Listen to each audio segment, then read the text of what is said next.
Hello everyone.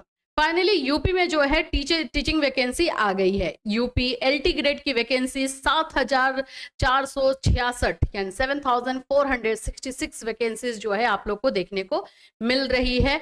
अब इस vacancies के लिए सिलेबस क्या है, कैसे प्रिपरेशन करना है, क्या सिलेबस होगा, वो आज इस वीडियो में हम डिस्कस करेंगे।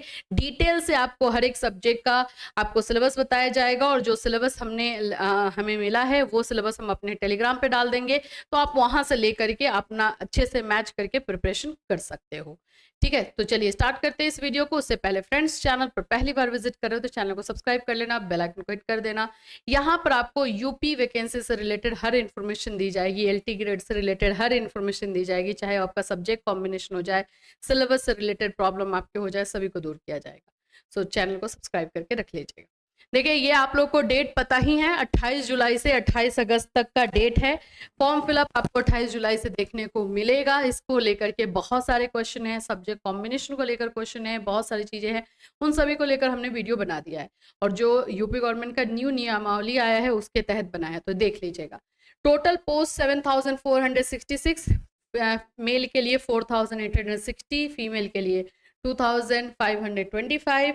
ओटीआर करना बहुत जरूरी है। वन टाइम रजिस्ट्रेशन आपको जल्द से जल्द करना होगा एंड देन उसके बाद आपको वैकेंसी, तो आपको फॉर्म फिलअप का डेट आएगा, फॉर्म फिल करना है, तो ओटीआर आप करके रख लेंगे। अगर ओटीआर से रिलेटेड कुछ और डिटेल इन्फॉर्मेशन चाहिए तो कमेंट कर दीजिएगा ताकि हम इससे रिलेटेड डिटेल वीडियो आपके लिए लेकर आए। चलिए, फिलहाल के लिए ये हमारा वीडियो सिलेबस को लेकर है, तो सिलेबस पर फोकस करेंगे। ये रहा सिलेबस में सबसे पहले हम सामाजिक विज्ञान, दैट मीन्स सोशल साइंस का ही जो है सिलेबस देखेंगे। सोशल साइंस में आपको भूगोल, that is geography, right, geography का है। ज्योग्राफी में आप लोगों को जो है उसका मीनिंग, उसका स्कोप, ये सब, फिर उसमें आ जाता है सौर मंडल, आपका सोलर सिस्टम, फिर स्थल मंडल, ये वायुमंडल, ये सारी चीजें हैं, ये आपको देख लेना है। ठीक, जल मंडल, जैव मंडल, आपका मानव भूगोल, ये सारी चीजें, आर्थिक भूगोल, ये सब भारत का भूगोल, ये आपका हो गया ज्योग्राफी का। ये पूरा आपको देखना होगा। अब ये आपको कहाँ से मिलेगा, तो एनसीईआरटी का बुक यूज कर सकते हो आप, जो है यूपी गवर्नमेंट का जो यूपी में जो बुक चलता है उसको देख सकते हो। मतलब ये मटेरियल आपको अपने दिमाग में रख लेना है इससे रिलेटेड। हिस्ट्री पर आ जाते हैं, तो हिस्ट्री में आप लोगों को जो है पूरी तरीके से पीछे से लेकर आगे तक सारा हिस्ट्री आपको देखना है। एंशिएंट हिस्ट्री में आप लोग को देखना है, सिंधु घाटी देखना है, मौर्य काल का देखना है, गुप्त वंश का देखना है, चंद्रगुप्त, समुद्रगुप्त, चंद्रगुप्त जो द्वितीय थे उनके बारे में, ये सब। ठीक, फिर उसके राज प्रथम की उपलब्धियां क्या थी, पूरा मतलब कि कैसे दक्षिण में जाकर के ये लोग फैले हैं, कैसे पहले उत्तर में मगध का था, ये सब सब सब पूरा आपको देखना होगा। तो हिस्ट्री थोड़ा सा वाइड जाएगा। ठीक है, विदेशी आक्रमण किस किस तरह से हुआ, मोहम्मद गौरी से लेकर के आप लोगों का अरबों का आक्रमण जो था, फिर मुगलों का स्टार्ट हुआ, मुगल वंश जो थे, पूरा सल्तनत जो था वो आपको देखना होगा। मध्यकालीन संस्कृति, मिडिवल पीरियड में आप लोग को ब्रिटिशर्स के बारे में पढ़ना है, और फिर उसके ये सारी चीजें, मुझे तो ये सब इंटरेस्टिंग लगता है, पता नहीं आपका, लेकिन आपको डिटेल में ये सारी चीजें देखनी होगी।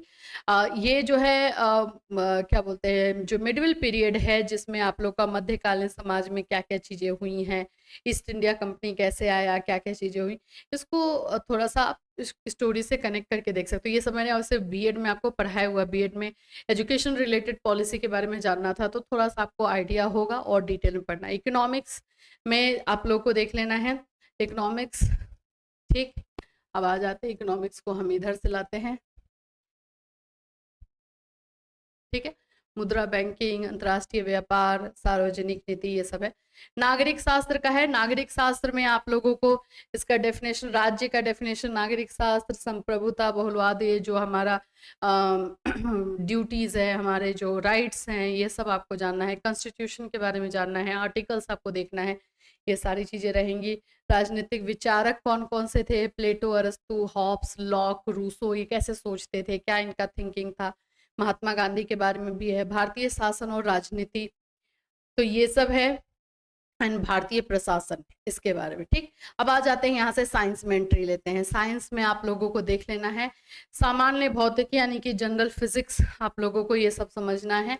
फिर उसके बाद अगर हम आ जाते हैं तो ये पूरा फिजिक्स का जो पार्ट है, लाइट, ये सब आधुनिक भौतिकी है, सामान्य कार्बन, अब यहाँ से रसायन आ जाएगा, केमिस्ट्री आ जाएगा।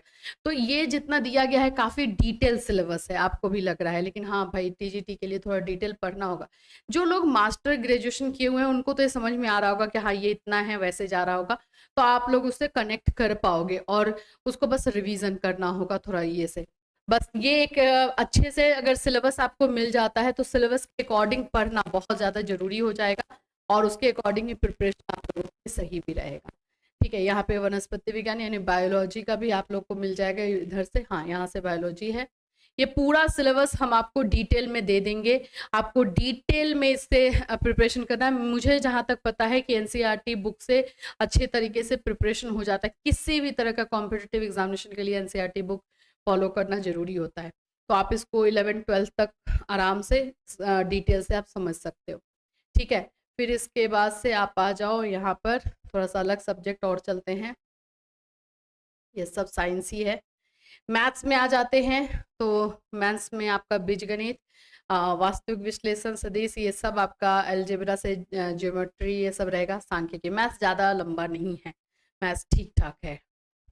आ जाते हैं कॉमर्स में। कॉमर्स में अकाउंटेंसी क्या है, इसमें डेबिट क्रेडिट, आप लोगों का जो है दोहरा लेखा प्रणाली जिसको हम लोग जो आपका बुक कीपिंग होता है वो सब, balance sheet, profit and loss, ये सब आपको समझना है। ठीक है, फिर व्यवसाय संगठन प्रबंध जो मैनेजमेंट होता है उसका क्या क्या होता है, ये सब ऑर्गेनाइजेशन से लेके व्यवसायिक, मुद्रा एंड बैंकिंग, सांख्यिकी, स्टैटिस्टिक देखना, अंकेक्षण, ऑडिटिंग देखना है। तो ये 5-6 इसमें है, लेकिन 6 जो चैप्टर है उसको डिटेल में है। ठीक है, वो देख लेना है। होम साइंस के लिए आ जाते हैं। होम साइंस यहाँ पे आएगा, होम साइंस का भी है।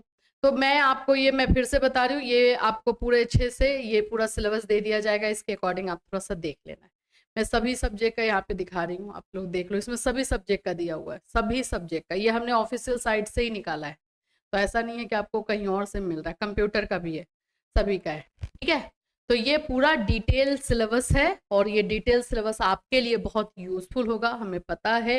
एक एक चैप्टर को देखो, इसको ना थोड़ा सा मैं अगर प्लानिंग के लिए बताऊँ ना, इसमें प्लानिंग बहुत जरूरी है। इतना सब्जेक्ट देख के, इतना सिलेबस देख के आप कहीं घबराने ना लगो। तो इसमें करना क्या होगा ना, आपको जैसे मान लो मैथ्स का कर रहे हो तो मैथ्स का ना एक सिलेबस बना लो। ठीक है, उसको ना जहाँ पे स्टडी रूम तो रखे ही रहोगे, क्योंकि एक प्लानिंग के साथ पढ़ना होगा, उसको अपने वॉल पे पेस्ट कर दो। देखो कौन कौन सा चैप्टर आप बहुत अच्छे से कंप्लीट कर लियो, और हर एक चैप्टर को, मान लो कि 6 चैप्टर है ना मैथ्स में, 5 ही चैप्टर करो, 4 ही चैप्टर करो, लेकिन इस तरह से करो कि उसमें से कोई भी क्वेश्चन आए तो आपसे छूटे नहीं। तो इतना जाके, ये नहीं कि पूरा मैं 6 का 6 कंप्लीट कर लूं और किसी से भी क्वेश्चन आए तो फिर सोचना पड़ जाए, है ना, वैसा नहीं होना चाहिए। तो सिलेबस चाहे कितना भी हो, 100 हो, 1000 चैप्टर हो, लेकिन जितना चैप्टर करोगे उसको अच्छे से करो। ठीक, इससे रिलेटेड और कोई क्वेश्चन या डाउट है आप लोगों को तो हमें इस वीडियो में कमेंट कर दीजिएगा। कुछ और हेल्प हमसे चाहिए वो भी आप हमें बता सकते हैं। फिर मिलूंगी, till then take care everyone.